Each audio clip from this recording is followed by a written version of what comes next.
Somalia, the Horn of Africa nation with as much insecurity as the beauty of its sunrise. Doble, Somalia, where just a fortnight ago, 9 KDF soldiers were killed after a vehicle they were traveling in hit a landmine. We are ready, like yesterday.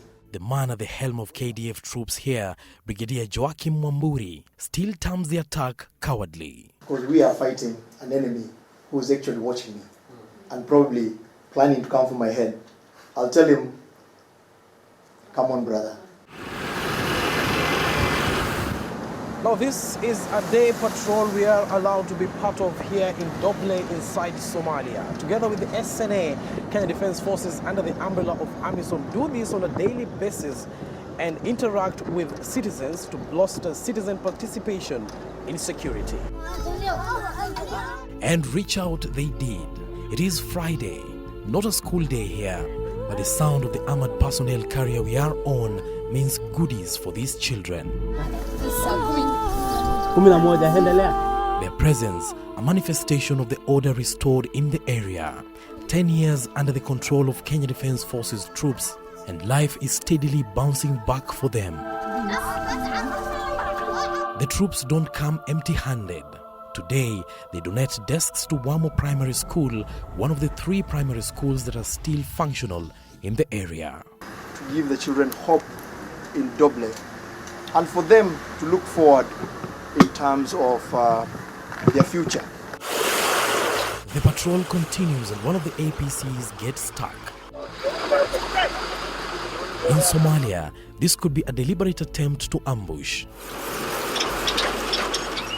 Head of Mission Ambassador Francisco Madeira saying this is the nature of the operation. When you deal with the insurgency and asymmetrical warfare, sometimes you may not be able to guess where the next bullet will come from.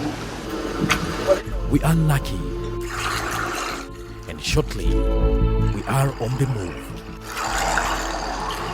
The war-ravaged nation is divided into 6 sectors where troop-contributing countries have deployed their men. The military component in charge of Sector 1, which focuses on Banadir region, where the capital Mogadishu is the Uganda People Defence Forces. Kenya Defence Forces are responsible for Sector 2, whose focus is Lower and Middle Juba.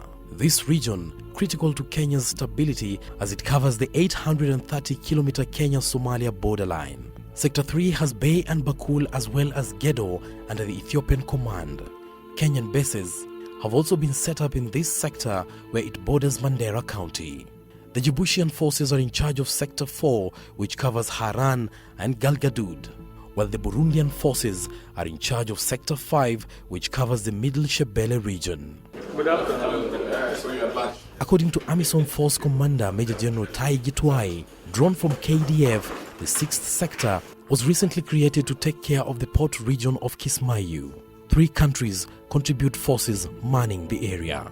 Which was a test of multi-sector, whereby we have Kenya, Burundi, and also Ethiopia forces. This is the first time there was an experiment of a multi-sector deployment. Each one of them has been doing their job in line with the mandate that is required for them, in line with the requirement of the African Union. Of all sectors in Somalia, Jubaland President Mohammed Islam, also known as Madobe, terms Sector 2 as the most fluid. The heart of snake, is in this area because of geographical environment, because of the bushes, because of they get the water, because of the heading. That's why the Al-Shabaab are in this region. And that's what I'm saying is almost one region still is under control of Al-Shabaab. The terrain, like Madobe says, calls for tough souls and even tougher pairs of boots to contain the enemy. But of course there have been challenges, that we cannot say that there have not been challenges. Of course there have been challenges in regard to, of course, Al-Shabaab, in regard to many other issues, even logistic challenges. But basically, we are working with what we have. While the fall of darkness in Kenya means a time to relax, it is a time to be alert in the forward operating bases in Somalia. Rapid fire rent the air as KDF sentries step forward to defend their camps.